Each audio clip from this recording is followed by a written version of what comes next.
तो देखो, इंटरनेट पे हम क्या क्या चीज़ें कवर करने वाले हैं, सामने लिस्टिंग दी हुई है। इसके पहले मैं दिखा देता हूँ कि इंटरनेट में हम स्टार्ट कहाँ से करेंगे। सबसे पहले मैं स्टार्ट ही यहीं से करूंगा कि इंटरनेट काम कैसे करता है, ठीक है। उसके बाद जो अपने बाकी टॉपिक्स हैं उसमें आएंगे, ये है ना, कि इंटरनेट इंडिया में कैसे आया है, कनेक्शन के कितने प्रकार होते हैं, सरफेस, डीप, डार्क वेब क्या होता है, web browser, search engine, organization, email, उसके प्रोटोकॉल, पोर्ट नंबर, और थोड़ा बहुत पार्ट डेटा साइंस का, ठीक है। और भी मिसलेनियस टॉपिक जो है ना, मैंने इसमें ऐड कर दिए हैं, ठीक है। ये टॉपिक कवर होंगे और आपको बिल्कुल भी अगर इंटरनेट समझ में नहीं आता तो इसमें समझ में आ जाएगा, ठीक है ना। नोट्स के लिए डिस्क्रिप्शन बॉक्स में आप चेक कर लेना। इसकी पूरी प्लेलिस्ट का लिंक भी डिस्क्रिप्शन बॉक्स में मिल जाएगा, और सारे के सारे टॉपिक यूनिट 1 के सिंगल वीडियो में, उस वीडियो की लिंक भी डिस्क्रिप्शन बॉक्स में मिल जाएगी। और भी मैंने वीडियो बनाए हैं, उन सभी वीडियो की लिंक आपको डिस्क्रिप्शन बॉक्स में मिल जाएगी। टेलीग्राम चैनल ज्वाइन करना बिल्कुल मत भूलिएगा, उसकी लिंक भी आपको डिस्क्रिप्शन बॉक्स में मिल जाएगी, ठीक है। पसंद आए तो लाइक जरूर कीजिएगा और कमेंट जरूर कीजिएगा, ठीक है। अब टाइम वेस्ट ना करते हुए टॉपिक पे बढ़ते हैं। इंटरनेट में सबसे पहले ये जानना ज़रूरी है कि इंटरनेट काम कैसे करता है। मुझे पता है कि अभी तक जब भी इंटरनेट आप पढ़ते होंगे तो सबसे पहले यहाँ से स्टार्ट नहीं होता होगा कि इंटरनेट कैसे काम करता है। लेकिन अगर ये पिक्चर आपके दिमाग में क्लियर हो जाए कि आप जो अपने मोबाइल पे चला रहे हैं इंटरनेट, या अपने कंप्यूटर पे, लैपटॉप वगैरह पे चला रहे हैं, वो कैसे काम करता है, उसमें कौन कौन से बीच में इंस्ट्रूमेंट, डिवाइसेस वगैरह पड़ती हैं, तो बहुत सारी पिक्चर आपके दिमाग में क्लियर हो जाएगी, है ना। तो ये मैंने एक इमेज बनाई है, इसको समझाऊंगा मैं। लेकिन सबसे पहले मैं चाहता हूँ कि आप एक मैप देखें, है ना। ये मैप आपको दिख रहा है, ग्लोबल सबमरीन केबल नेटवर्क, है ना। ये जो आप देख रहे हैं ना, ये सारे केबल्स हैं जो समुद्र के नीचे से कनेक्टेड है। जैसे ये इंडिया है ना। देखो, ये इंडिया आपको दिख रहा है, तो देखो ये मुंबई है, यहाँ साइड ये मुंबई है ना। तो देखो यहाँ से केबल्स गई हैं, ये आपका स्ट्रेट ऑफ हॉर्मुज है, जहाँ भी ईरान ईरान की लड़ाई चल रही है, ठीक है ना। सॉरी, स्टेट ऑफ हॉर्मुज तो ये है, ये बाब अल मंदेब वाला है ये, ठीक है ना। तो ये देखो, स्टेट ऑफ हॉर्मुज के नीचे से भी कई सारी केबल्स गई हैं, और ये इधर लाल सागर से भी बहुत सारी केबल्स गई हैं, ठीक है। फिर ये अफ्रीका के नीचे से भी कई सारी केबल्स गई हैं, है ना। तो आप एक्चुअली में जो समझते हो कि वायरलेस कनेक्शन है और वायरलेसली चीज़ें चल रही हैं, नहीं। वायरलेसली चीज़ें सिर्फ आपके मोबाइल से, जो मोबाइल टावर है वहां तक वायरलेस कनेक्शन होता है। टावर के नीचे से केबल्स गई होती हैं, और वो केबल ऐसे कनेक्ट होते होते पूरी दुनिया में फैली है ना। ये देखो, ये समुद्र के नीचे की ऑप्टिकल फाइबर केबल्स हैं, ये, ठीक है, पूरी दुनिया में कनेक्टेड है समुद्र के नीचे से, है ना। इसको आप देखो, नहीं समझ आ रहा तो पॉज करके देखो, फिर मैं बताता हूँ कि ये कैसे काम आती है जब भी आप इंटरनेट चलाते हो, वो आपके समझ में आएगा इस इमेज से, ठीक है। अब इसको बहुत ध्यान से सुनना कि इंटरनेट कैसे काम करता है ना। मैं शुरू सबसे पहले एग्जांपल लूंगा। अगर आप इस वीडियो को अपने मोबाइल में देख रहे हैं तो ये कैसे काम करेगा। मान लो आप अपने मोबाइल में कोई वेबसाइट एक्सेस करना चाहते हो, यूट्यूब एक्सेस करना चाहते हो, ठीक है। तो ये है आपका मोबाइल। आपका मोबाइल आपके नजदीकी जो मोबाइल टावर रहता है वहां से जुड़ा रहता है। मान लो जियो की सिम आपके में कनेक्टेड है, तो जियो का जो नियरेस्ट मोबाइल टावर होगा, वहां रेडियो सिग्नल जाते हैं और आपका मोबाइल उनसे कनेक्टेड रहता है, ठीक है। तो मान लो आप कोई वेबसाइट सर्च कर रहे हैं, यूट्यूब सर्च करो, www.youtube.com। एप्लीकेशन भी अगर आपने यूट्यूब की यूज कर रहे होंगे तो उसमें भी यही सेम काम होता है, ठीक है। तो सबसे पहले आपके मोबाइल से रेडियो सिग्नल जाता है कहाँ पे, नजदीकी मोबाइल टावर में, ये गया, है ना। यहाँ तक का कनेक्शन वायरलेस रहता है, लेकिन इसके बाद के सारे कनेक्शन वायर्ड रहते हैं। मोबाइल टावर के नीचे से, है ना, मोबाइल टावर के नीचे से फाइबर ऑप्टिक केबल जाती है कहाँ, आपके शहर का जियो का जो लोकल डेटा सेंटर होगा, अगर आपके शहर में होगा तो वहां जाता है, ठीक है। तो लोकल डेटा सेंटर में जाती हैं वायर्स। अब यहाँ क्या होता है, इंटरनेट पे आप जो भी कुछ सर्च करते हो, कुछ भी सर्च करते हो, है ना, कोई वेबसाइट सर्च करते हो या कुछ दूसरी चीज सर्च करते हो, तो उसका एक एड्रेस होता है जिसको बोलते हैं डीएनएस, डोमेन नेम सिस्टम। ये लिखा है मैंने यहाँ पे, DNS, domain name system. Domain name system क्या होता है, एक फोन बुक की तरह काम करता है ना। अगर आप सर्च कर रहे हो www.youtube.com या google.com या www.e.com, है ना, तो इसका एड्रेस कन्वर्ट होता है आईपी एड्रेस में, और एक नंबर का एक फॉर्मेट हमको मिलता है, जैसे 142.250.190.46। ये IPv4 टाइप का है, आगे बताऊंगा IPv6 में अब कन्वर्ट होगा। ये एड्रेस है, किसका एड्रेस है, इस वेबसाइट का एड्रेस है ना। और इसके अंदर भी, वेबसाइट के अंदर भी आप जो चीज सर्च करते हो तो उसका भी एड्रेस होता है, ठीक है। अभी मैं एग्जांपल ले रहा हूँ youtube.com का। आपने सर्च किया youtube.com, तो डीएनएस में, डोमेन नेम सिस्टम में, उसका एड्रेस ढूंढा जाता है। देखते हैं आप क्या सर्च कर रहे हो, अच्छा youtube.com ढूंढ रहे हो, ठीक है। उसका आईपी एड्रेस क्या है, उसका आईपी एड्रेस ही है, ये मैंने एग्जांपल लिया, ठीक है। अब क्या होता है, आपका जो लोकल जियो का लोकल डेटा सेंटर होता है, वहां से, उसके नीचे से भी ऑप्टिकल फाइबर केबल्स निकलती हैं, और निकलते निकलते कहाँ पे जाएंगी, मुंबई के डेटा सेंटर में जाएंगी, ठीक है, इंडिया के। अब अगर आप जो कंटेंट यूट्यूब पे सर्च कर रहे हो, जैसे आप मेरा वीडियो सर्च कर रहे हो और मेरा वीडियो यूट्यूब के लोकल डेटा सेंटर, मुंबई के लोकल डेटा सेंटर में अगर है, तो यहीं से वापस से सर्च करेगा, मिल गया, वापस से जाएगा जियो के लोकल डेटा सेंटर में, फिर मोबाइल के टावर में जाएगा और आपके मोबाइल में डिस्प्ले हो जाएगा, है ना। ये पूरा काम मिली सेकंड माइक्रो सेकंड में होता है। लेकिन अगर वो वीडियो मुंबई के डेटा सेंटर में नहीं है तो क्या होगा? तो जैसा कि मैंने आपको ग्लोबल मैप में दिखाया था, इसमें दिखाया था, ठीक है, ये है मुंबई का लोकल डेटा सेंटर। अब अगर यहाँ पे कुछ कंटेंट नहीं मिला तो यूट्यूब कहाँ पे? यूट्यूब अमेरिका की कंपनी है ना। तो ये जो ऑप्टिकल फाइबर केबल है, यहाँ से सिग्नल जाएंगे, या तो यहाँ से जा सकता है, यहाँ से कहीं से भी जा सकता है, जो शॉर्टेस्ट पाथ है उसको मिलेगा। तो ऐसे करते करते ये जाएगा, ठीक है ना, ये यहाँ पे जाएगा, कहाँ पहुंचेगा? ये पहुंचेगा यूएसए। यूएसए में यूट्यूब का लोकल डेटा सेंटर है। उस लोकल डेटा सेंटर में वो उस कंटेंट को सर्च करेगा। आप जो सर्च कर रहे हो, फॉर एग्जांपल आप किसी का वीडियो सर्च कर रहे हो, किसी विदेशी वेबसाइट का, है ना, तो उस वेबसाइट को ढूंढेगा, वीडियो मिल गया, अब वापस से आएगा, ऐसा, है ना। यहाँ से भी आ सकता है, लेकिन मैं एग्जांपल बता रहा हूँ, है ना। ऐसे वापस आएगा, इधर से भी आ सकता है, इधर से भी आ सकता है, जो उसको शॉर्टेस्ट पाथ मिलेगा वहां से आएगा। ऐसे करते करते ये मुंबई के लोकल डेटा सेंटर में सिग्नल वापस आ जाएगा। और आपको पता है इसमें लाइट की स्पीड से काम चलता है, क्योंकि लाइट ही चलती है इन ऑप्टिकल फाइबर केबल में, लाइट चलती है, आगे बताऊंगा आपको, ठीक है। तो ये अमेरिका का जो डेटा सेंटर था वहां से वापस मुंबई, मुंबई से वापस आपके जैसे इंदौर में है तो इंदौर के लोकल डेटा सेंटर में आएगा, वापस से मोबाइल टावर में आएगा और आपको अपने मोबाइल पे वीडियो दिख जाएगा। इस तरह से काम करता है इंटरनेट। अगर आप अपने लैपटॉप में यूज कर रहे हो, आपने वाईफाई राउटर लगा के रखा है जियो का, तो कैसे काम करता है? देखो, या तो आपके राउटर से आप वाईफाई से कनेक्टेड हो गए, है ना, कंप्यूटर में, या फिर लैन पोर्ट, लैन केबल जो आती है उससे कनेक्टेड होगा, दो में से किसी एक से कनेक्टेड होंगे। तो सेम होता क्या है, आपके लैपटॉप से जो कनेक्शन है वो किस में जाएगा? मॉडेम और राउटर यहाँ पे लिखा है। आजकल के जो वाईफाई आते हैं उनमें मॉडेम और राउटर एक ही डिवाइस में होता है, ये मैंने अलग अलग लिखा हुआ है ना। आजकल के जो नए आते हैं उनमें मॉडेम और राउटर एक ही उसमें होता है, वाईफाई का जो डब्बा आता है उसी में होता है। तो एक डब्बा मान लो इसमें, ठीक है ना। तो जाएगा, पहले राउटर में जाएगा, फिर मॉडेम में, फिर सेम आपका लोकल डेटा सेंटर, है ना, उसके बाद मुंबई का डेटा सेंटर, उसके बाद अगर यहाँ पे मिल जाएगा तो वापस आ जाएगा। ठीक है, इतनी चीज आई समझ में कि इंटरनेट कैसे काम करता है, ऐसा। अब एक चीज समझो, आपकी जो ऑप्टिकल फाइबर केबल है उसमें लाइट की स्पीड से काम होता है। कैसे? मैं दिखा देता हूँ ऑप्टिकल फाइबर में किस तरह से जो डेटा है वो ट्रेवल करता है। तो ये देखिए, कुछ इस तरह की केबल होती है ऑप्टिकल फाइबर, ये छोटी छोटी केबल होती है ना, ये है ना, आपने देखा होगा जब लोग गड्ढा खोद के बिछाते होंगे ऑप्टिकल फाइबर केबल, तो इस उस केबल के अंदर वो जो काले कलर की आपको दिखती है उसके अंदर इस टाइप का होता है। अब उसमें डेटा कैसे ट्रेवल करता है, ये देखो, basic operation of an optical fibre. तो ये काम करता है टोटल इंटरनल रिफ्लेक्शन के बेसिस पे। आपने 10th क्लास में पढ़ा होगा ना, पूर्ण आंतरिक परावर्तन, हिंदी में उसको बोलते हैं, क्या बोलते हैं? पूर्ण आंतरिक परावर्तन। इंग्लिश में बोलते हैं टोटल इंटरनल रिफ्लेक्शन। इस इमेज से ज्यादा अच्छे से समझोगे, ये है ना, टोटल इंटरनल रिफ्लेक्शन। होता क्या है, लाइट का सोर्स जाता है ना, डेटा जो है वो लाइट के थ्रू ट्रेवल करता है, ठीक है, ऐसे जाएगा। तो ये जब डेटा मान लो यहाँ पे पड़ेगा, आपकी लाइट जो यहाँ पे पड़ेगी तो उस एंगल पे पड़ेगी कि जब वापस से रिफ्लेक्ट होके जाए तो यहाँ से पड़े, तो वापस से फिर यहाँ टकराएगी, फिर यहाँ टकराएगी, यहाँ टकराएगी, है ना। इसको बोलते हैं पूर्ण आंतरिक परावर्तन, टोटल इंटरनल रिफ्लेक्शन। मतलब उस एंगल पे लाइट गिरेगी इस ऑप्टिकल फाइबर पे कि वापस से जब टकरा के नीचे गिरे तो फिर से उसी एंगल पे गिरे, फिर टकराए तो उसी एंगल पे गिरे, फिर टकराए तो उसी एंगल पे गिरे। तो होता क्या है, इससे जो लाइट है वो ट्रेवल ऐसे करती रहती है। इसको बोलते हैं टोटल इंटरनल रिफ्लेक्शन, पूर्ण आंतरिक परावर्तन, है ना। और ये लाइट का सोर्स होता है। तो ऐसे लाइट के बहुत सारे सोर्स, बहुत सारी लाइट्स जो मारी जाती है अलग अलग एंगल पे। जैसे ये दिख रहा है आपको, लाइट सिग्नल 1, लाइट सिग्नल 2, ठीक है। तो एक लाइट सिग्नल यहाँ से मारा जाएगा, ऐसे इस एंगल पे गिरेगा, ठीक है, तो ऐसे टकराते टकराते चलेगा। दूसरा लाइट का सिग्नल दूसरे जगह पे दूसरे एंगल से मारा जाएगा, ये है ना। ये देखो, लाल वाला एंगल इस एंगल पे मारा गया यहाँ पे, और ये ऐसे टकराते टकराते जाएगा। नीला वाला इस एंगल पे मारा गया, ऐसे टकराते टकराते जाएगा, ठीक है ना। तो ये लाइट ट्रेवल करती है, और लाइट की स्पीड आपको पता है 3 लाख किलोमीटर प्रति सेकेंड होती है। लाइट की स्पीड 3 लाख किलोमीटर प्रति सेकेंड, ये लाइट की स्पीड होती है। इसीलिए बहुत मिली सेकेंड, माइक्रो सेकेंड में आपका काम हो जाता है, ठीक है।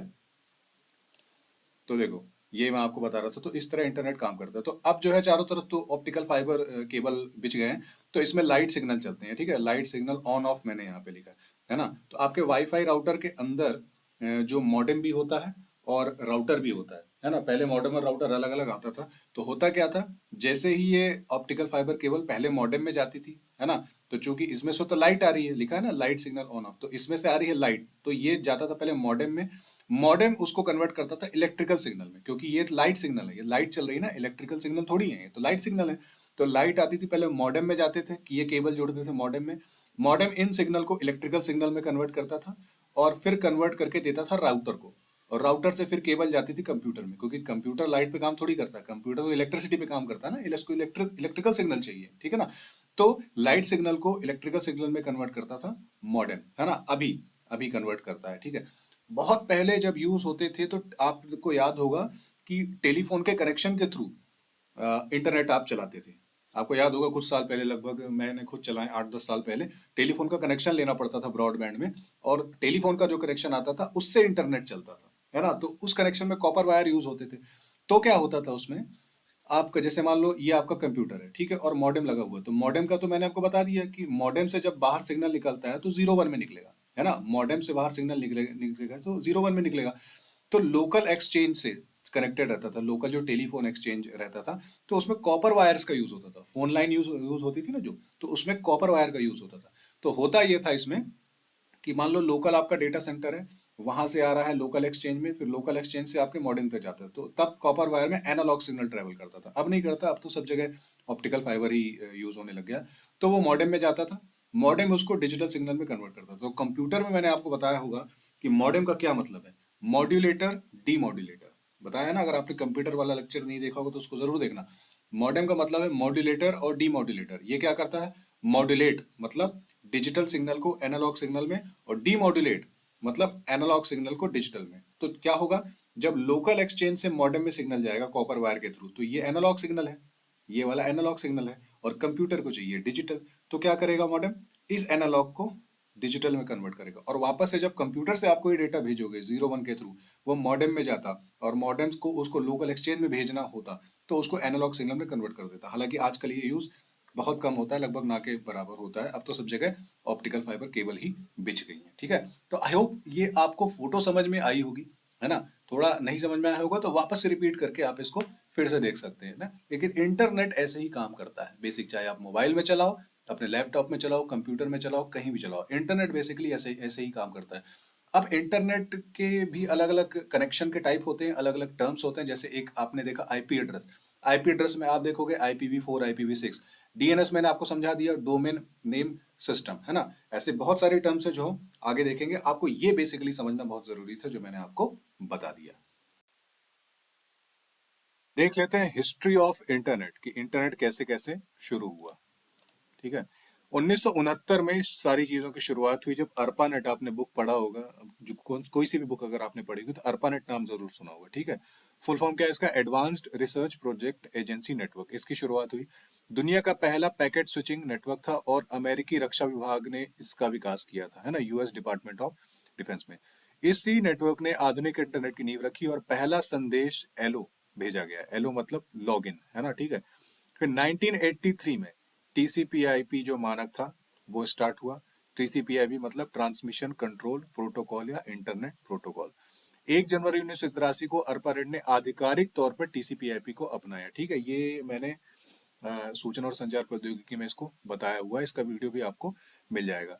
ये जो प्रोटोकॉल है विभिन्न नेटवर्कों के एक दूसरे से जुड़ने की अनुमति देता है, जिसे हम आज इंटरनेट कहते हैं। सबसे मोस्ट इंपॉर्टेंट चीज, 1989 में, नाम याद रखेंगे, टिम बर्नर्स ली ने, इन्होंने सर्न की लैब में काम करते हुए WWW इसका आविष्कार किया, यानी कि वर्ल्ड वाइड वेब का आविष्कार किया, ठीक है ना। 1990 में इन्होंने ही, टिम बर्नर्स ली ने ही, HTML का विकास किया, हाइपर टेक्स्ट मार्कअप लैंग्वेज का विकास किया, ठीक है ना। इसके साथ ही उन्होंने अब पहला web browser, world wide web का पहला वेब सर्वर भी तैयार किया।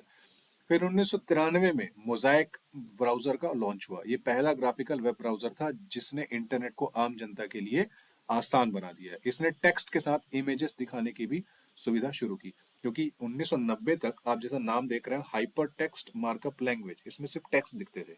1993 में टेक्स्ट के साथ इमेज भी दिखने लग गए। 1995 की बात करें तो व्यावसायिक इंटरनेट और भारत में इंटरनेट की शुरुआत हो गई। 15 अगस्त 1995 को VSNL, BSNL नहीं, VSNL, विदेश संचार निगम लिमिटेड द्वारा भारत में सार्वजनिक इंटरनेट सेवा की शुरुआत की गई, और 1995 में ही अमेजॉन और ईबे जैसे प्लेटफॉर्म्स ने ई कॉमर्स की शुरुआत कर दी। फिर 1928 में एक बेहतरीन चीज हुई, गूगल का उदय हुआ, ठीक है। लैरी पेज और सरजेई या सरगेई बिन ने गूगल की स्थापना की, ठीक है। 2004-5 वेब 2.0 और सोशल मीडिया का जमाना आ गया, क्योंकि फेसबुक की स्थापना हो गई, यूट्यूब की स्थापना हो गई और इंटरनेट इंटरैक्टिव बन गया, ठीक है ना। यूजर अब केवल कंटेंट पढ़ने की बजाय खुद का कंटेंट यानी कि फोटोज और वीडियोस वगैरह डालने लगे। और 2010 के बाद और 2020 में एक क्रांति आ गई, क्योंकि पहले तो 3G, फिर 4G, फिर 5G आई और स्मार्टफोन्स आ गया और हर व्यक्ति के पास लगभग स्मार्टफोन पहुंच गया। और उसके बाद IoT यानी इंटरनेट ऑफ थिंग्स और AI, जैसा कि आप अगर वीडियो को देख रहे होंगे अभी तो यूज भी कर रहे होंगे किसी न किसी AI का, ठीक है ना। तो इस तरह से एवोल्यूशन हुआ इंटरनेट का। अब उसके बाद हम देख लेते हैं कि भारत में किस तरह से शुरुआत हुई इंटरनेट की। तो 1986 में एयरनेट यानी कि फुल फॉर्म क्या है इसका, याद रखेंगे, एजुकेशन एंड रिसर्च नेटवर्क की स्थापना हुई। ये भारत में इंटरनेट की पहली झलक थी, याद रखिएगा। इसे केवल शैक्षिक और अनुसंधान समुदाय यानी IITs और IISc यानी इंडियन इंस्टीट्यूट ऑफ साइंस के लिए शुरू किया गया था, ठीक है ना। इसका मेन उद्देश्य क्या था, डेटा संचार और ईमेल की सुविधा प्रदान करना। सार्वजनिक इंटरनेट की शुरुआत भारत में 1995 में हुई। 15 अगस्त 1995 को VSNL विदेश संचार निगम लिमिटेड ने भारत में व्यावसायिक इंटरनेट सेवा की शुरुआत की और उस समय शुरुआती दौर में इंटरनेट की स्पीड जो थी मात्र 9.6 kbps हुआ करती थी, ठीक है ना।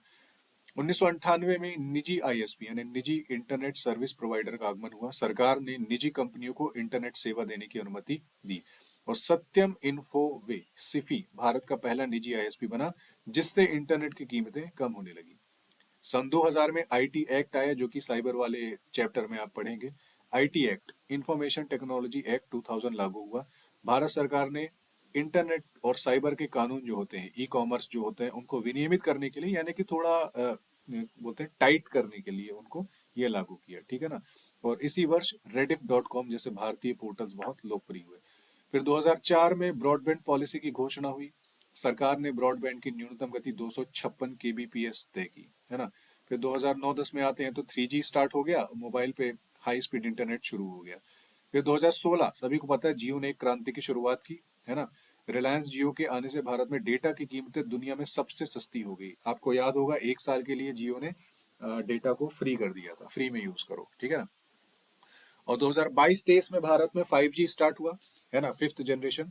और भारत दुनिया का सबसे तेज 5G रोल आउट करने वाला देश बना। रोल आउट मतलब लागू करने वाला देश बना। और अभी 6G AI तो अब आ ही गया है और 6G की सर्विस भी थोड़े टाइम पे स्टार्ट हो जाएगी, ठीक है ना। तो ये हिस्ट्री ऑफ इंटरनेट था कि दुनिया में कैसे कैसे इंटरनेट का एवोल्यूशन हुआ और भारत में कैसे कैसे इंटरनेट का एवोल्यूशन हुआ। अब हम देख लेते हैं इंटरनेट से रिलेटेड बहुत सारे जो टर्म्स होते हैं वो हम देख लेते हैं। देखो, सबसे पहले स्टार्ट करते हैं इंटरनेट के कंपोनेंट से, है ना। तो देखो, आपको क्या चाहिए, सबसे पहले तो एक PC चाहिए, मोबाइल चाहिए या कोई एक डिवाइस चाहिए जिसमें आप इंटरनेट यूज करते हैं, ठीक है। फिर एक मॉडेम चाहिए होता है, फिर कम्युनिकेशन मीडियम चाहिए होता है, फिर इंटरनेट सर्विस प्रोवाइडर ISP चाहिए होता है, ये बताऊंगा क्या होता है। फिर इंटरनेट जिसके थ्रू आप ब्राउज करेंगे, जैसे आपका ब्राउजर हो गया, क्रोम हो गया, UC ब्राउजर हो गया, वो चाहिए होता है, ठीक है ना। फिर एक फैक्ट यहाँ पे मैंने लिखा, इंटरनेट का पिता कौन कहलाता है, वेंट ग्रे सर्फ, जो कि USA के थे। अब एक एक करके टर्म्स पकड़ते हैं। ISP, इंटरनेट सर्विस प्रोवाइडर, वो कंपनी जिसके थ्रू आप इंटरनेट को एक्सेस कर पा रहे हैं। अगर आप जियो का सिम यूज करते हैं तो जियो आपको प्रोवाइड करवा रही है, अगर आप एयरटेल का यूज करते हैं तो एयरटेल आपको प्रोवाइड करवा रही है ना। तो ये ISP कहलाती है, इंटरनेट सर्विस प्रोवाइडर। DNS, जैसा कि मैंने आपको जो फोटो दिखाई थी उसमें बता दिया कि डोमेन नेम सिस्टम, ठीक है। ये इंटरनेट की फोन बुक होती है। कोई भी वेबसाइट, कोई भी चीज आप इंटरनेट पे, कोई एप्लीकेशन वगैरह आप सर्च करते हो तो उसका एक एड्रेस होता है ना। IP एड्रेस होता है ना, IP एड्रेस होता है। तो उसको बोलते हैं DNS, डोमेन नेम सिस्टम। तो ये होता है ना, ये पॉइंट में जो लिखा IPv4 में लिखा हुआ है, ठीक है ना। अब IP, अब कोई पूछ लेगा, आपने बहुत सुना होगा IP एड्रेस, IP एड्रेस, तो वो क्या होता है समझो। IP का फुल फॉर्म होता है इंटरनेट प्रोटोकॉल और ये डिवाइस को दिया गया एड्रेस है। किसको, डिवाइस को दिया गया एड्रेस है, ठीक है। अभी मैंने क्या बताया, इसका भी, इसको भी दिया गया एड्रेस होता है। आप जैसे आप अपने मोबाइल में इंटरनेट यूज कर रहे हो ना, तो आपके मोबाइल का एक IP एड्रेस है। जो भी डिवाइस इंटरनेट से कनेक्ट हो जाती है उसका एक IP एड्रेस दे रहता है और वो चेंज होता रहता है ना। सेम इनका जो IP एड्रेस होता है, जो वेबसाइट आप सर्च कर रहे हो उनका भी IP एड्रेस होता है। तो दो अलग अलग चीजें हैं, इसमें कंफ्यूज नहीं होना। जिस वेबसाइट को आप सर्च कर रहे हो उसका भी IP एड्रेस होता है, उसको DNS बोलते हैं, डोमेन नेम सिस्टम, ठीक है ना। और आपके मोबाइल का, आपके कंप्यूटर का, आपके लैपटॉप का भी IP एड्रेस होता है ना, उसको IP एड्रेस ही बोलते हैं, ठीक है। अब इसको ध्यान से सुनो, पहले जो यूज होता था ना वो IPv4 यूज होता था, है ना। अभी यूज होता है IPv6। दोनों में डिफरेंस क्या है, ये डिफरेंस है देखो। IPv4 का फुल फॉर्म क्या है, IP वर्जन 4। IP वर्जन 4 ये 32 बिट का था। कितने बिट का, 32 बिट का। अगर आपने कंप्यूटर वाले लेक्चर देखा होगा तो बिट आपको पता होगा, एक छोटा डब्बा कहलाता है। एक डब्बा एक बिट, एक डब्बा एक बिट कहलाता है, ठीक है ना। और ऐसे 8 डब्बे इकट्ठे हो जाए तो एक बाइट कहलाता है ना। एक डब्बा एक बिट, आपको दिखाई देता हूं, ये देखो, ये सामने दिख रहा है, तो ये एक डब्बा है ना, ये बिट कहलाता है, ये बिट। और ऐसे करके जब 8 डब्बे मिलते हैं तो एक बाइट कहलाता है, ठीक है ना। तो जो IPv4 यूज होता था, जो आप यहाँ पे देख रहे हो, IPv4, IPv4 32 बिट का होता था, यानी कि ऐसे 32 डब्बे होते थे, ठीक है ना। तो 32 डब्बे मतलब 8, मतलब 4 बाइट, ठीक है ना। और डेसिमल फॉर्मेट में होते थे, कैसे, ऐसे एक एग्जांपल लिखा है कि 192.168.1.1 है ना। ऐसे कर करके इस टाइप के आपके जो क्या बोलते हैं, आपकी जो डिवाइस है उसको ऐसे एड्रेस दिया जाता था, है ना। लेकिन होता क्या था, ये लगभग टोटल कितने एड्रेस होते थे, मैक्सिमम 4.3 बिलियन। लेकिन अब जो डिवाइसेस होने लगी, लगातार फोन बनने लगे, लगातार लैपटॉप बनने लगे, तो टोटल डिवाइसेस की संख्या 4.3 बिलियन को पार कर गई। तो मतलब एड्रेस ही खत्म हो गए ये, है ना। तो उसकी जगह लाया गया IPv6। अब IPv6 मतलब IP वर्जन 6। ये कितने का था, ये 128 बिट का था, यानी 16 बाइट का। कैसे, तो भाई 128 बिट को 128 के नीचे 8 करोगे, ठीक है ना, 8 से भाग दोगे तो 16 बाइट आएगा। 128 बिट मतलब 16 बाइट। तो ये 128 बिट का था, जब दिखा देता हूँ यहाँ पे, ये तो ऐसे कितने, 1 2 3 4 5 6 7 8, ऐसे कर करके 128 डब्बे कर लो, ठीक है ना। तो उतना सारा आपको चाहिए था, क्यों, क्योंकि आपकी डिवाइसेस की संख्या बहुत ज्यादा बढ़ गई थी, ठीक है ना। तो ये याद रखना, IPv6 डायरेक्ट क्वेश्चन आ सकता है, कितने बिट का है, 128 बिट का। 128 बिट को अगर बाइट में कन्वर्ट करेंगे तो वो 16 बाइट होगा, ठीक है ना। और IPv6 में हेक्साडेसिमल फॉर्मेट का यूज होता था। IPv4 में डेसिमल फॉर्मेट, डेसिमल मतलब नंबर, है ना। ये 192 0 से 9 तक के जो नंबर होते थे उनको डेसिमल कहा जाता है ना। तो 190 आपको नंबर दिख रहा है इसमें, केवल 192.168.1.1 नंबर दिख रहा है। हेक्साडेसिमल में नंबर के साथ साथ इंग्लिश के अल्फाबेट्स का भी यूज किया जाता है। जैसे सामने देखो, 2001, उसके बाद ये सेमी कॉलन, यहाँ पे डॉट से अलग होता था, यहाँ पे सेमी कॉलन से अलग हो रहा, सेमी कॉलन 1580, सेमी कॉलन 0, और देखो ए दिख गया यहाँ पे, 0A, स्मॉल ए दिख गया, 8B, फिर सेमी कॉलन 1324, फिर ऐसा करते करते ऐसा, ठीक है, मतलब सबसे लास्ट में ये दिख गया, फिर से 8B, है ना। तो यहाँ पे चार चार अंकों के, हेक्साडेसिमल अंकों के 8 ग्रुप हैं, ठीक है। ये देखो, 4 4 4 4 4 4 ऐसे करके ये टोटल 8 ग्रुप है। और इसमें नंबर्स के साथ साथ इंग्लिश के लेटर का भी यूज किया जाता है। इसको बोलते हैं हेक्साडेसिमल नंबर सिस्टम, वो नंबर सिस्टम का पार्ट है ना। तो ये फैक्ट आप याद रखेंगे, IPv4 IP6 में डिफरेंस, ये 32 बिट, ये 128 बिट। 32 बिट मतलब 4 बाइट, ये 16 बाइट। इसमें डेसिमल फॉर्मेट का यूज किया जाता है, इसमें हेक्साडेसिमल का यूज किया जाता है। इसमें अंकों को अलग अलग करने के लिए डॉट का यूज किया जाता है, इसमें अंकों को अलग करने के लिए सेमी कॉलन का यूज किया जाता है, ठीक है। ये जो डबल डॉट ऊपर नीचे दिख रहा है, क्या है, सेमी कॉलन। ये चीज आई समझ में, ठीक है। अब यहाँ से पकड़ते हैं 10वां नंबर, बुक मार्क। देखो बुक मार्क तो बहुत सिंपल है, मैं आपको यहाँ वेबसाइट में ओपन करके दिखा देता हूँ। वेब ब्राउजर की एक सुविधा है, और फेवरेट वेब पेजेस को, URL को सेव करने के लिए। जैसे ये देखो, ये मैंने खोला यहाँ पे, तो ये स्टार दिख रहा, बुक मार्क दिस टैब, ये कर दिया तो बुक मार्क एडेड हो गया, है ना। तो अब मैं इसको अगर डन कर दूंगा तो देखो यहाँ पे नीले कलर का हो गया, मतलब सेव कर दिया, है ना। वापस से जब मैं इसको खोलना चाहूंगा तो यहाँ पे मेरे को एक लिस्ट, जब भी क्लिक करूंगा तो लिस्ट दिख जाएगी, वहां से मैं डायरेक्ट इसको एक्सेस कर सकता हूँ, है ना। तो अपने फेवरेट वेब पेज को सेव करने के लिए वेब ब्राउजर ये सुविधा देता है। ये मैं ब्राउजर ही खोला था ना, ये अभी क्रोम खुला हुआ है आपके सामने, है ना। तो ये ब्राउजर ने मेरे को सुविधा दी, और यहाँ से भी अगर मैं क्लिक करूंगा तो यहाँ पे ये देखो, बुक मार्क्स एंड लिस्ट, ये दिखा, बुक मार्क्स एंड लिस्ट। तो यहाँ पे मेरे को सारे जितने बुक मार्क्स थे उनकी लिस्ट दिख जाएगी, एक्सेस कर सकता हूँ, अलग अलग इनको फोल्डर्स में भी सेव कर सकता हूँ, ठीक है। उसके बाद कुकीज देख लेते हैं। देखो कुकीज आप समझो, मान लो आपने, इसको एग्जांपल समझो, मान लो आपने अमेजोन की वेबसाइट जो है विजिट की, है ना, या कोई सी ऐसी वेबसाइट जो आप बार बार विजिट करते हो। तो आपने देखा होगा कि पहली बार जब आप उस वेबसाइट को विजिट करते हो तो लोड होने में टाइम लगता है, लेकिन दूसरी बार जब आप विजिट करते हो तो खट से लोड हो जाती है ना। आप जो भी आप वेबसाइट विजिट करते हो तो तुरंत लोड हो जाती है। ऐसा क्यों, क्योंकि जब पहली बार आप वेबसाइट को सर्च करते हो, उसको ओपन करते हो, तो उस वेबसाइट से रिलेटेड एक टेक्स्ट फाइल आपका ब्राउजर सेव कर लेता है, जिसको बोलते हैं कुकीज, है ना। ये आपके कैशे में सेव होती है। तो होता क्या है, जब दोबारा से आपने उस वेबसाइट खोली तो कुकीज नाम की जो टेक्स्ट फाइल है उसमें उस वेबसाइट से रिलेटेड इंफॉर्मेशन यानी पेज, इमेजेस वगैरह पहले से सेव रहती हैं, तो लोड होने में कम टाइम लगता है ना। यानी कि आपके ब्राउजर को याद रहता है कि आपने इस वेबसाइट को विजिट किया था, तो वो सेव करके रहता है। तो कुकी क्या होती है? छोटी छोटी टेक्स्ट फाइल होती है जो कैशे में सेव होती है ना। वेबसाइट द्वारा ब्राउजर में स्टोर होती है, ये आपके ब्राउजर में स्टोर होती है, ठीक है, प्रेफरेंस को याद रखने के लिए, ताकि नेक्स्ट टाइम जब आप उस वेबसाइट को विजिट करें तो क्या हो, लोड होने में कम टाइम हो, ठीक है, लगे, ठीक है। ये होता है आपके कुकीज। अब स्टार्ट कर लेते हैं ऊपर से। मैक एड्रेस, तो देखो समझो, मैक एड्रेस, मैक का पहले फुल फॉर्म देख लेते हैं, मीडिया एक्सेस कंट्रोल स्थायी फिजिकल एड्रेस। तो होता क्या है, आपका आईपी एड्रेस जो डिवाइस का है वो अगर चेंज होता रहता है, लेकिन मैक एड्रेस कभी चेंज नहीं होता। जैसे मैं इस लैपटॉप का जो यूज कर रहा हूँ, मैं अभी अगर मैं मैक लैपटॉप का यूज कर रहा हूँ, है ना, तो मैक लैपटॉप जिस कंपनी ने बनाया है ना, तो वो बनाते समय एक उसको नंबर देती है। जैसे फॉर एग्जांपल 105, एग्जांपल बता रहा हूँ, 105 नंबर दे दिया, तो अब वो 105 नंबर कभी चेंज नहीं होगा। मैंने अगर अपना मोबाइल खरीदा, कोई आईफोन खरीदा, तो आईफोन को किसने, एप्पल कंपनी ने बनाया, ठीक है ना। तो आईफोन बनाते समय वो उसको एक पर्टिकुलर नंबर देती है, वो नंबर कभी चेंज नहीं होगा क्योंकि डिवाइस में हार्ड कोडेड है वो, है ना। तो उसको बोलते हैं मैक एड्रेस। इसीलिए यहाँ पे लिखा है स्थायी physical address. IP address change होता रहता है, क्यों? क्योंकि आप जब इंटरनेट से कनेक्ट होते हो तब आपको मिलता है आईपी एड्रेस, है ना। मैक एड्रेस के लिए आपको कनेक्ट होने की जरूरत नहीं है। आपने जहां से कोई आपकी डिवाइस खरीदी है, तो जिस ऑर्गेनाइजेशन ने, जिस कंपनी ने वो डिवाइस बनाई है, तो बनाते समय ही हर लैपटॉप को एक मैक एड्रेस दे दिया जाता है ना। हर आपका जो पीसी है उसको मैक एड्रेस दे दिया जाता है, हर आपका जो मोबाइल है उसको मैक एड्रेस दे दिया जाता है, ठीक है। तो इसका फुल फॉर्म आपको याद रखना है, मीडिया एक्सेस कंट्रोल। डिवाइस के नेटवर्क हार्डवेयर एनआईसी को मैन्युफैक्चरर द्वारा दिया जाता है, ठीक है। हार्ड कोडेड होता है, कांट बी चेंज्ड, और ये याद रखना है कितने बिट का होता है, ये 28 बिट का होता है, 48 बिट का होता है। मैक एड्रेस चेंज नहीं होता। कौन देता है? जो कंपनी आपके डिवाइस को बनाती है वही देती है, ठीक है।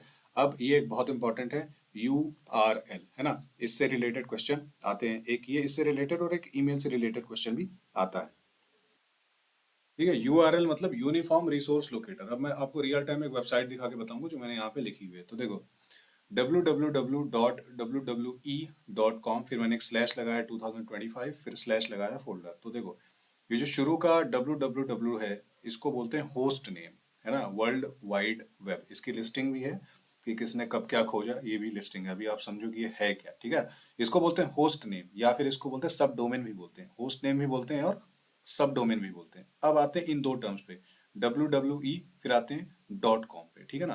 तो ये दोनों मिला के, wwe और .com, ये दोनों को बोलते हैं डोमेन नेम, है ना। wwe और .com ये दोनों कहलाते हैं डोमेन नेम। अब इसमें खाली wwe को पकड़ेंगे तो इसको बोलते हैं सेकंड लेवल डोमेन या रूट डोमेन, और .com को बोलते हैं टॉप लेवल डोमेन, ठीक है। खाली डोमेन नेम बोलेगा तो ये पूरा wwe से .com तक का डोमेन नेम कहलाता है। सिंगल सिंगल लेंगे तो ये जो मेन नाम है, ये wwe की जगह तो कुछ भी हो सकता है ना, IRCTC हो सकता है, ABCD हो सकता है, पेंटागन हो सकता है, कुछ भी हो सकता है, और ये .com तो रहेगा ही, ठीक है ना। अलग अलग इसके भी एक्सटेंशन होते हैं, लेकिन अभी वो अपना मैटर नहीं है ना। तो ये डॉट जो कॉम है, कॉम को बोलेंगे टॉप लेवल डोमेन, और जो नाम है वेबसाइट का उसको बोलते हैं सेकंड लेवल डोमेन या रूट डोमेन, ठीक है ना। अब उस वेबसाइट के अंदर जाके कोई स्पेसिफिक चीज आपको देखनी है ना, कि 2025 में कोई फलानी क्या हुई, तो उसको बोलते हैं एब्सोल्यूट पाथ, है ना। और शुरू में जो HTTP लगा रहता है वो होता है प्रोटोकॉल। अब मैं रियल वेबसाइट खोल के आपको दिखा देता हूँ, जैसे ये है ना, www.com। अब ऐसे क्लिक करूंगा, देखो क्या आया ना, HTTPS, फिर ये डबल स्लैश www.wwe.com। तो ये HTTP प्रोटोकॉल है आपका। अब इसमें मेरे को स्पेसिफिक चीज ढूंढनी है, जैसे सुपरस्टार में क्लिक किया मैंने, तो देखो सुपरस्टार की लिस्ट आ गई, मतलब उस वेबसाइट के अंदर मैं एक फोल्डर में घुस गया हूँ, है ना। तो देखो, ये मैं क्लिक करूंगा तो देखो स्लैश सुपरस्टार, तो स्लैश के बाद जो आता है ये आपका एब्सोल्यूट पाथ कहलाता है। अब इसके अंदर भी अगर मैं किसी में क्लिक कर दूंगा तो और स्लैश लग के आ जाएगा, है ना। तो ये आपको आई थिंक क्लियर हो गया होगा। URL यूनिफॉर्म रिसोर्स लोकेटर, ये आप याद रखना। अब आ जाते हैं क्लाउड कंप्यूटिंग में। तो देखो, क्लाउड कंप्यूटिंग में आपको इंटरनेट चाहिए। आपको याद हो कंप्यूटर वाले चैप्टर में मैंने आपको बताया है कि एक पोर्टेबल स्टोरेज होता है। जैसे मैं अपने ऑफिस में यूज करता हूँ वन ड्राइव, है ना, और गूगल ड्राइव भी मैं यूज करता हूँ, आई क्लाउड भी यूज करता हूँ। आई क्लाउड तो नहीं यूज किया, वन ड्राइव और गूगल ड्राइव मैंने यूज किया। इसमें होता क्या है, इसमें ये होता है, मान लो मैं एक फाइल को सेव करना चाहता हूँ, तो वो फाइल अगर मैंने अपने कंप्यूटर में सेव कर दी, अब अगर मुझे उस फाइल का एक्सेस चाहिए तो कंप्यूटर हर जगह मेरे को लेके जाना पड़ेगा, है ना, तब तो उस फाइल का एक्सेस कर सकता हूँ मैं। उससे बचने के लिए हम क्या करते हैं, जैसे माइक्रोसॉफ्ट का है क्या, वन ड्राइव, तो मैं क्या करूंगा, उस फाइल को वन ड्राइव में सेव कर दूंगा। वन ड्राइव में मैंने लोड कर दी फाइल। अब क्या होगा, अब मान लो मैं अभी इंदौर में हूँ और इंदौर से जबलपुर चला गया, है ना। अब मेरे पास वो लैपटॉप तो है नहीं जहां से उस मेरे को उस फाइल का एक्सेस मिल सकता है। अब मैं क्या करूंगा, वन ड्राइव पे मेरा जो अकाउंट बना हुआ है उसको लॉग इन करूंगा। ऑफ कोर्स उसके लिए मेरे को इंटरनेट चाहिए। इंटरनेट से लॉगिन करो वन ड्राइव में। ये हालांकि मैंने बताया है कंप्यूटर वाले में ओपन करके ही बताया, लेकिन आप यहाँ पे मैं आपको थ्योरेटिकली बता रहा हूँ। वन ड्राइव ओपन करूंगा, वन ड्राइव में मेरी वो फाइल स्टोर है और उसके बाद मैं उस फाइल को एक्सेस कर सकता हूँ। ठीक है, यहाँ पे भी मैं आपको ओपन करके दिखा देता हूँ। जैसे ये मैंने ओपन किया ना, अब मैं यहाँ पे अगर वन ड्राइव ओपन करूँ, ये पहले गूगल ड्राइव ही कर देता हूँ। गूगल ड्राइव, ठीक है, ये देखो, ये गूगल ड्राइव है, ये मैंने ओपन की। अभी साइन इन करने को मांग रहा है, ये साइन इन हो गया। ठीक है, तो अभी जो साइन इन हो गया है, तो यहाँ पे जितनी भी मेरी फाइल्स सेव है मेरे को दिख जाएंगी यहाँ पे, है ना। यहाँ पे सारी मेरे को फाइल्स दिख जाएंगी और उन फाइल्स को मैं कहीं से भी दुनिया में एक्सेस कर सकता हूँ। सेम वन ड्राइव होता है, सेम आई क्लाउड होता है, ठीक है ना, सेम होता है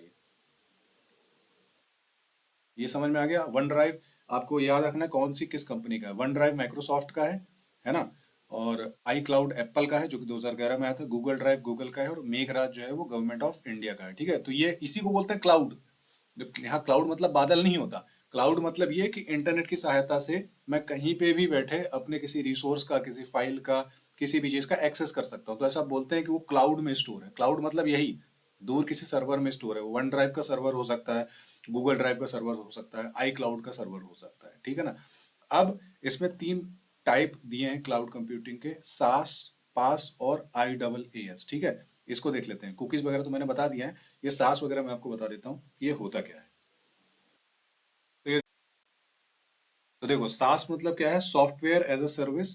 पास मतलब प्लेटफॉर्म एज अ सर्विस। और IaaS मतलब इंफ्रास्ट्रक्चर एज अ सर्विस। अब इसको सिंपल लैंग्वेज में समझेंगे। देखो, सास में यहाँ पे आपको कुछ भी इंस्टॉल मैनेज नहीं करना पड़ता। आपको सिर्फ एक बनी बनाई एप्लीकेशन मिलती है। उस एप्लीकेशन में आप अपना अकाउंट बनाओ और उसकी सर्विसेज का यूज करो। फॉर एग्जांपल जैसे नेटफ्लिक्स हो गया। नेटफ्लिक्स करोड़ों लोग यूज कर सकते हैं। क्या करना है, जाना है, ओपन करना है, अपना खुद का अकाउंट बनाना है और उस जिस हिसाब से आप उसका प्लान वगैरह लोगे आप यूज कर सकते हो। और सबका अलग अलग अकाउंट होता है। जीमेल हो गया, है ना। आप जीमेल में लॉग इन करो, अपना अकाउंट बनाओ और उसको यूज करो। तो इसको क्या बोलते हैं, सॉफ्टवेयर एज ए सर्विस। यानी कि एक सॉफ्टवेयर बनाया गया है और एज अ सर्विस आपको प्रोवाइड कराया गया है वो सॉफ्टवेयर। दूसरा होता है पास, यानी प्लेटफॉर्म एज अ सर्विस। ये एक टूल होता है, डेवलपर्स यूज करते हैं। इसका रियल वर्ल्ड एग्जांपल जैसे हेरोकू आता है, HEROKU, ये आप लिख सकते हो। या गूगल ऐप इंजन आता है, ठीक है ना। ये इन लोगों के लिए, उन लोगों के लिए है जो अपनी खुद की एप्लीकेशन बनाना चाहते हैं। तो आपको एक प्लेटफॉर्म या टूल प्रोवाइड करा दिया गया, लेकिन एप्लीकेशन आपको खुद से बनानी है। तीसरा आता है इंफ्रास्ट्रक्चर एज ए सर्विस, यानी कि IaaS। ठीक है, तो ये आपको यहाँ रॉ मटेरियल मिलता है, ठीक है। वर्चुअल सर्वर, स्टोरेज और नेटवर्किंग, ये सब मिलेगा। और बाकी सब कुछ जैसे ऑपरेटिंग सिस्टम हो गया, सॉफ्टवेयर हो गया, ये आपको सेटअप करना पड़ता है। जैसे रियल वर्ल्ड एग्जांपल में एक आता है Amazon वेब सर्विस, अगर आपने नाम सुना होगा, AWS। ये आता है आपका माइक्रोसॉफ्ट एज्योर। तो ये एक जैसे खाली प्लॉट के जैसा है कि आपने वहां पे आप क्या खरीदते हो, वहां पे आप स्पेस खरीदते हो। जैसे AWS यानी कि Amazon वेब सर्विस का यूज करके आपने 500 जीबी का स्पेस खरीद लिया, है ना। मतलब आपने जमीन खरीद ली रेंट पे, 500 जीबी का स्पेस पर मंथ का मान लो या पर ईयर का, उसमें कुछ चार्जेस है। अब उस स्पेस का आपको क्या यूज करना है, उसमें अपना खुद का ऑपरेटिंग सिस्टम इंस्टॉल करना है, खुद की वर्चुअल मशीन इंस्टॉल करनी है, खुद का सॉफ्टवेयर इंस्टॉल करना है। जो भी इंस्टॉल करना है वो आपके ऊपर डिपेंड करता है, ठीक है ना। तो ये डिफरेंस होता है सास में, पास में और IaaS में, है ना। इनका फुल फॉर्म आप याद रखेंगे, software as a service, platform as a service और इंफ्रास्ट्रक्चर एज अ सर्विस। अब देखो, अलग अलग टाइप के कनेक्शन होते हैं, ठीक है। ये वाला पार्ट मैंने ICT वाले चैप्टर में कवर किया है, इंफॉर्मेशन एंड कम्युनिकेशन टेक्नोलॉजी, सूचना और संचार प्रौद्योगिकी वाले में। तो दो पार्ट में मैंने डिवाइड किया है, वायर्ड कनेक्शन और वायरलेस कनेक्शन। तो ये वाला पार्ट जो है ये इंटरनेट से रिलेटेड है, ठीक है। तो इंटरनेट वाले में ये कवर हो जाएगा। तो अलग अलग टाइप के कनेक्शन होते हैं जो एग्जाम में आते हैं, जैसे dial up, leased line, ISDN, broadband और DSL, ठीक है। तो डायल अप देख लेते हैं। तो देखो, इसमें टेलीफोन लाइंस का यूज करते थे, ठीक है ना। तो डायल अप कनेक्शन में इंटरनेट और फोन एक साथ नहीं चल सकते थे, है ना। डायल अप कनेक्शन में इंटरनेट और फोन एक साथ नहीं चल सकते थे। तो आपके जो फोन की जो फोन का टावर होता था, है ना, वहां से आपके कंप्यूटर में वायर कनेक्ट होता था। ठीक है, तो उसमें जब आप इंटरनेट यूज कर रहे हो तो फोन आप यूज नहीं कर सकते थे। इसमें कॉपर वायर का ही यूज होता था, लेकिन एनालॉग सिग्नल यूज होते थे। ठीक है, याद रखेंगे, डायल अप कनेक्शन में एनालॉग सिग्नल्स यूज होते थे, वायर कॉपर का ही था। इंटरनेट और फोन एक साथ नहीं चल सकते थे। ठीक है, और स्पीड भी बहुत कम थी, 56 kbps तक। उसके बाद दूसरा एक आता है ISDN, है ना। ISDN का फुल फॉर्म क्या है, ये लिखा है integrated service digital network. Integrated service digital network. इसमें भी टेलीफोन लाइंस का ही यूज होता था और कॉपर वायर ही यूज होते थे, लेकिन इसमें जो सिग्नल आता था वो डिजिटल सिग्नल आता था। ठीक है, सिर्फ डायल अप में एनालॉग सिग्नल आता था कॉपर वायर में, लेकिन अब यूज नहीं होता है ये। ठीक है, ISDN में आप इंटरनेट और वॉइस एक साथ यूज कर सकते। ठीक है ना, इसकी स्पीड इससे ज्यादा थी डायल अप से, 64 से 128 kbps तक, है ना। उसके बाद आपका एक DSL है। DSL का फुल फॉर्म पूछ सकता है, digital subscriber line. Digital subscriber line, ये भी फोन की ही लाइन थी। इसमें स्पीड ज्यादा थी, है ना, 128 kbps से 100+ Mbps तक। इसमें भी कॉपर वायर का ही कनेक्शन होता था और डिजिटल सिग्नल ट्रेवल करते थे, है ना। ये हो गया। उसके बाद आपका ये ब्रॉडबैंड आ गया, आपको पता ही है। ठीक है ना, ब्रॉडबैंड का फुल फॉर्म क्या है, ब्रॉडबैंड विड्थ। इसमें बहुत ज्यादा हाई स्पीड का इंटरनेट मिलने लगा। जैसे मैंने जियो का लगवाया तो ये ब्रॉडबैंड ही है। इसमें मीडियम केवल कॉपर वायर नहीं होते थे, है ना, इसमें बहुत सारे मीडियम है। ये रेडियो वेव्स के थ्रू भी चलता है, फाइबर ऑप्टिक्स के थ्रू आजकल जो चल रहा है, और कोएक्सियल केबल के थ्रू भी चलता है। ठीक है, तो ये अलग अलग संचार के माध्यम है ना। चूंकि ये इंटरनेट वाला पार्ट है, इसमें मैं ये केवल इतना ही कवर कर रहा हूँ कि अलग अलग टाइप के कनेक्शन है। ठीक है, तो आई होप ये वाली चीज आपको क्लियर हो गई होगी, अलग अलग टाइप के जो कनेक्शन होते हैं। ठीक है, वायर्ड वायर्ड कनेक्शन। कौन से कनेक्शन, वायर्ड कनेक्शन, जिनका यूज करके आप इंटरनेट का यूज करते हो। अब देख लेते हैं ईमेल, है ना। ईमेल का पूरा नाम क्या है, इलेक्ट्रॉनिक मेल। देखो, इलेक्ट्रॉनिक मेल, है ना। ठीक है, तो ये थ्योरी आप पढ़ लेना, मैं मेन आपको बता देता हूँ। ईमेल का आविष्कार करने का श्रेय किसे दिया जाता है, रे टॉमलिंसन को दिया जाता है। ठीक है, रे टॉमलिंसन। 1971 में इन्होंने पहला ईमेल संदेश भेजा था। इसके साथ एक और का नाम आता है VA शिवा अय्यादुराई, है ना। इन्होंने भी 1978 में एक इंटर ऑफिस मेल सिस्टम विकसित किया था, जिसे उन्होंने ईमेल नाम दिया था। तो ईमेल नाम की बात करेंगे तो VA शिवा अय्यादुराई का नाम आएगा। इन्हें अभी पेटेंट भी मिला है। ठीक है, अब जो रे टॉमलिंसन है, इन्होंने सबसे पहले @ चिन्ह का यूज किया था, है ना, होस्ट नेम और सर्वर नेम को अलग करने के लिए। अब ईमेल के कुछ पार्ट होते हैं। फ्रॉम, यानी जो भेज रहा है, जैसे मैं भेज रहा हूं तो फॉर्म, फ्रॉम। फिर टू, टू मतलब क्या होता है, जिसे मेल भेजा जा रहा है। सब्जेक्ट, सब्जेक्ट में मेल का मुख्य विषय होता है। CC मतलब कार्बन कार्बन कॉपी। इसका मतलब क्या है, जब एक ही मेल को अलग अलग, मैं खोल के मैं जीमेल ही खोल लेता हूँ ताकि आपको एग्जैक्टली समझ में आए कि मैं क्या बोल रहा हूँ। तो ये देखो, है ना, टू। टू में यहाँ पे क्या देखते हैं, जिसको आपको मेल लिखना है। जैसे मैं बोलूँ abc@gmail.com, है ना, इसको भेजना है। CC में मैं किसी को रख सकता हूँ। CC में भी मैं, जैसे मान लो मेरे को xyz@gmail.com, है ना, यहाँ रख सकता हूँ। फिर BCC में किसी को रख देता हूँ ghy@.com। ये रैंडम लिख रहा हूँ मैं, है ना, एग्जिस्ट करते होंगे ये मेल, है ना। सब्जेक्ट मतलब टेस्टिंग कर। अब होता क्या है, समझो बात को। मतलब जिसको मेरे को भेजना है डायरेक्ट, है ना। फ्रॉम मतलब मैं, जो मैं भेज रहा हूँ। ठीक है, अब CC में क्या होता है, CC में आप एक से ज्यादा लोगों को रख सकते हैं। अरे मेन जो मेरे को मेल करना है उस वो, तो उसको मैं टू में रखूंगा। और के साथ साथ अगर किसी को नोटिफाई करना है, जैसे पांच, जैसे मैं ऑफिस में कर रहा हूँ, तो ऑफिस में किसी व्यक्ति को कर रहा हूँ, लेकिन मैं चाहता हूँ कि मेरे मैनेजर को भी पता रहे, मेरे टीम लीड को भी पता रहे, तो मैनेजर को और टीम लीड को मैं CC में रख दूंगा। नंबर एक, CC कार्बन कॉपी। अगला आता है BCC, यानी ब्लाइंड कार्बन कॉपी। तो होता क्या है, CC में जिन लोगों को मैं रखता हूँ, तो मेल भेजते टाइम उनको पता चल जाता है कि उनको CC में रखा गया है ना। लेकिन अगर BCC में किसी को रखा जाता है तो उनको पता नहीं चलता। ठीक है, CC और BCC में ये डिफरेंस होता है। ठीक है, और ये सब्जेक्ट होता है। सब्जेक्ट आप कुछ भी लिख सकते हो। फिर आपकी ये मेल की बॉडी होती है। उसके बाद मेल में आप अटैचमेंट वगैरह कर सकते हो। ठीक है, ये है ना, फ्रॉम टू सब्जेक्ट CC। जब आप एक ही मेल अन्य लोगों को भेजना चाहते हैं और चाहते हैं कि सबको पता चले कि किसे भेजा गया है। BCC ब्लाइंड कार्बन कॉपी, इसमें अन्य प्राप्तकर्ताओं को पता नहीं चलता कि मेल और किसे भेजा गया है। जैसे मैंने अगर आपको रखा है BCC में, है ना, और 10 लोगों को और रखा हुआ है, तो अगर उन 10 लोगों को मैंने CC में रखा हुआ है तो सबको पता चल जाएगा कि किस किस को मेल भेजा गया है। बीसीसी में अन्य लोगों को पता नहीं चलता। अगर आप ऐड हैं तो सिर्फ आपको पता चलेगा कि आप थे बीसीसी में। बाकी 10 लोग अगर और भी एडेड होंगे बीसीसी में, उनको पता नहीं चलेगा। ठीक है। उसके बाद बॉडी अटैचमेंट और सिग्नेचर। सिग्नेचर मतलब लास्ट में नाम लिखते हैं। अब ये बहुत इंपॉर्टेंट है, उपयोग किए जाने वाले प्रोटोकॉल। तो ईमेल भेजने के लिए कौन से प्रोटोकॉल का यूज किया जाता है? SMTP, simple mail transfer protocol. और ईमेल प्राप्त करने के लिए कौन से प्रोटोकॉल का यूज किया जाता है? पॉप3 या आईमैप का यूज किया जाता है। शायद पहले मैं बता चुका हूं, है ना। अब ये एक पूछा जा चुका था एग्जाम में कि अगर आप किसी ईमेल एड्रेस का, मेरे ख्याल से 2019 की पीएससी में पूछा गया था कि अगर आप किसी ईमेल एड्रेस का उदाहरण देख रहे हैं जैसे example@gmail.com, तो इसके दो पार्ट है। पहला है यूजर नेम, है ना। तो एट द रेट से पहले वाला जो हिस्सा है, ये वाला, है ना, एग्जाम्पल, तो ये कहलाएगा यूजर नेम। और एट द रेट के चिन्ह के बाद वाला हिस्सा, जैसे ये gmail.com है, तो ये कहलाएगा डोमेन नेम, है ना। तो जैसे मैंने यहाँ अगर नाम लिख दो rajiv@gmail.com, तो राजीव आपका यूजर नेम कहलाएगा। और आपका ये gmail.com है ना, gmail.com ये कहलाएगा आपका सर्विस प्रोवाइडर या फिर डोमेन नेम। ओके।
अब ये इंपॉर्टेंट है, ये एग्जाम में पूछा जा चुका है कि अलग अलग जो प्रोटोकॉल होते हैं वो कौन से पोर्ट का यूज करते हैं। ठीक है, तो देखो HTTP hyper text transfer protocol ये पोर्ट नंबर 80 का यूज करता है। ठीक है, नॉर्मली यूज नहीं होता, उस HTTPS यूज होता है। ठीक है, HTTPS ये पोर्ट नंबर 443 का यूज करता है।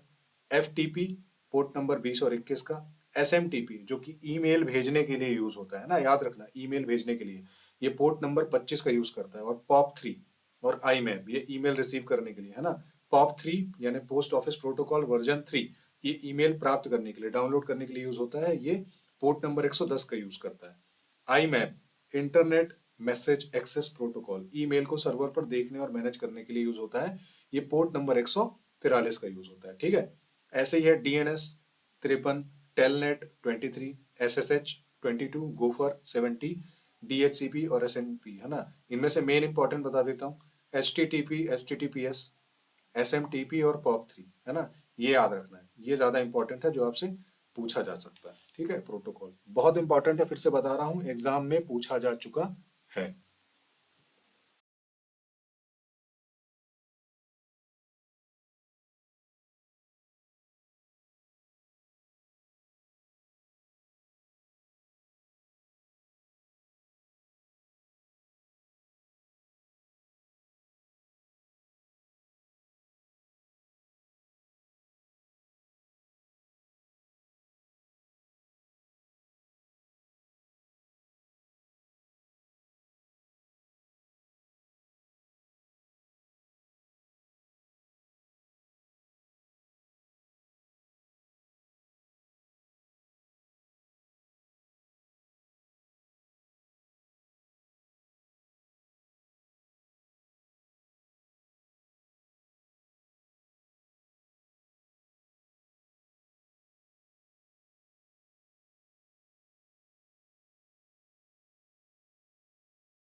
चलिए अब देख लेते हैं इंटरनेट के प्रमुख संगठन। पहले इंटरनेशनल देखेंगे फिर इंडिया के देखेंगे ना। पहला था ITU, इंटरनेशनल टेलीकम्युनिकेशन यूनियन, 1865 में बना था। सूचना और संचार के लिए संयुक्त राष्ट्र यानी कि यूनाइटेड स्टेट्स की सबसे पुरानी एजेंसी है ना। फिर है IEEE, फुल फॉर्म क्या है, institute of electrical and electronics engineers, 1963 में ये बनी थी। ठीक है, कंप्यूटर नेटवर्किंग और हार्डवेयर के मानक तय करती है। अगला है IAB, IAB मतलब इंटरनेट आर्किटेक्चर बोर्ड। शुरुआत में इसे इंटरनेट कॉन्फ़िगरेशन कंट्रोल बोर्ड कहा जाता था। ठीक है, ये इंटरनेट के तकनीकी ढांचे और मानकों यानी कि स्टैंडर्ड्स होते हैं, नियम कानून होते हैं, उनकी देखरेख करती है। फिर है आपका IETF, ये 1986 में बनी, इंटरनेट इंजीनियरिंग टास्क फोर्स है ना। ये जो इंटरनेट के प्रमुख प्रोटोकॉल होते हैं TCP/IP या OSI है ना, उनका विकास और प्रबंधन करती है। फिर है IANA, फुल फॉर्म याद रखेंगे, इंटरनेट असाइंड नंबर्स अथॉरिटी है ना। ये दुनिया भर के जितने IP एड्रेस और प्रोटोकॉल के नंबर हैं उनके आवंटन का रिकॉर्ड रखती है ना। नेक्स्ट है 1992 में बनी ISOC यानी कि internet society. ISOC internet society कब बनी थी, 1992 में। फिर W3C, ये बहुत इंपॉर्टेंट है, W3C है ना, सबसे इंपॉर्टेंट है, world wide web consortium. World wide web consortium है ना। इसके संस्थापक कौन थे, टिम बर्नर्स ली। और टिम बर्नर्स ली वही व्यक्ति है जिन्होंने HTML भी बनाई और WWW भी बनाया, वर्ल्ड वाइड वेब भी बनाया। ये क्या करती है W3C, वेब के जितने मानक होते हैं HTML CSS XML इसी के द्वारा बनाए जाते हैं। फिर ICANN, internet corporation for assigned names and numbers, ये इंटरनेट का सबसे महत्वपूर्ण संगठन है जो डोमेन नेम जैसे .com .org .in और IP एड्रेस का प्रबंधन करता है। फिर है आपकी सर्टिन, ये शायद बता चुका हूं मैं, सर्टिन CERT का क्या मतलब होता है, कंप्यूटर इमरजेंसी रिस्पॉन्स टीम है ना, और IN का मतलब इंडिया। ये भारत की संस्था है जो भारत में साइबर हमलों को रोकने के लिए काम करती है। फिर है MEITY, ये 2016 में अपना मंत्रालय बना था, ministry of electronics and information technology. अब देख लेते हैं भारत के प्रमुख दूरसंचार और IT संस्थान। एक है आपका ITI लिमिटेड, है ना, ये दो 1948 में बना था। भारत का पहला सार्वजनिक क्षेत्र का उपक्रम यानी PSU है जो टेलीकॉम उपकरणों का निर्माण करता है, बेंगलोर का है। फिर है C डॉट मतलब centre for development of telematics, है ना, ये नई दिल्ली में है, 1984 में बना था। भारत में स्वदेशी टेलीकॉम तकनीक विकसित करने वाली मुख्य संस्था है। फिर आपकी VSNL विदेश संचार निगम लिमिटेड, भारत में जो सार्वजनिक इंटरनेट की पहली सेवा थी वो इसी ने दी थी 15 अगस्त 1995 को, है ना। MTNL फुल फॉर्म क्या है, महानगर टेलीफोन निगम लिमिटेड, ये गठित की गई थी 1986 में, दिल्ली और मुंबई जैसे महानगरों में सेवा प्रदान करने के लिए। फिर आपकी ट्राई बहुत इंपॉर्टेंट है, try telecom regulatory authority of India, 1997 में बनी थी। भारत में टेलीकॉम क्षेत्र का नियामक या रेगुलेटर है, कोई शिकायत टेलीकॉम से रिलेटेड है तो वो अपन ट्राई में करते हैं।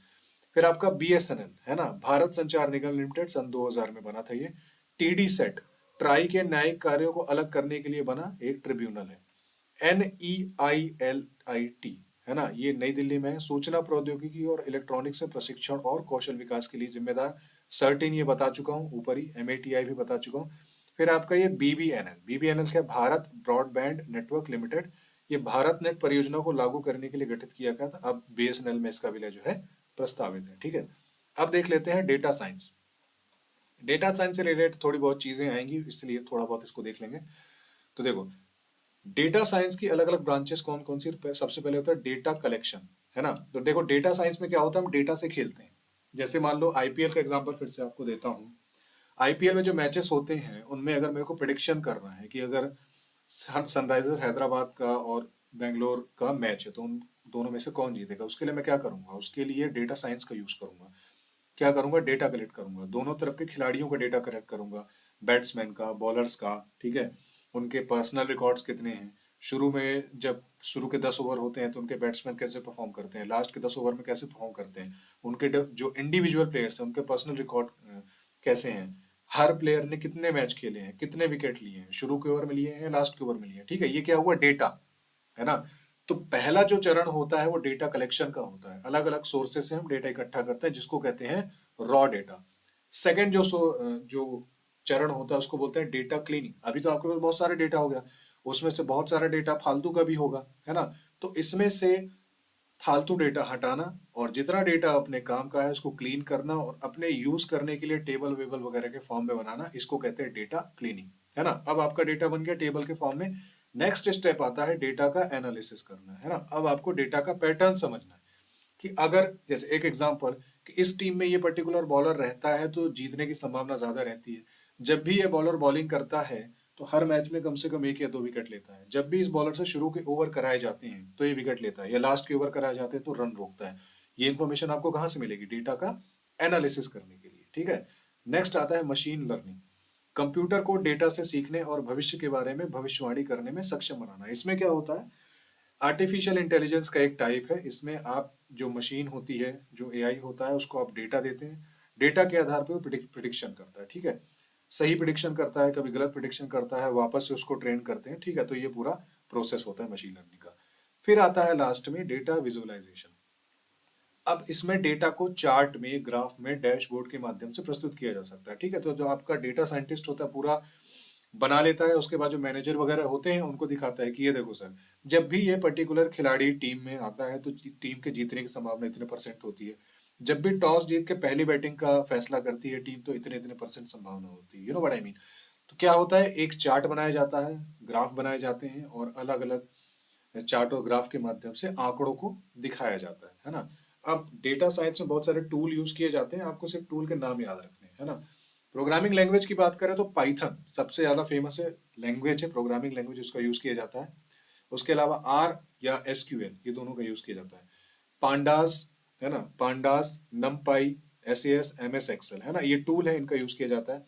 फिर machine learning framework, ML framework, तो ये अलग अलग फ्रेमवर्क जैसे शिट लर्न, मतलब स्किट लर्न, टेंसर फ्लो, पाई टॉर्च, केरास, डेटा स्टोर करने के लिए माई एसक्यूएल, मोंगोडीबी, हडूप या स्पार्क का यूज करते हैं।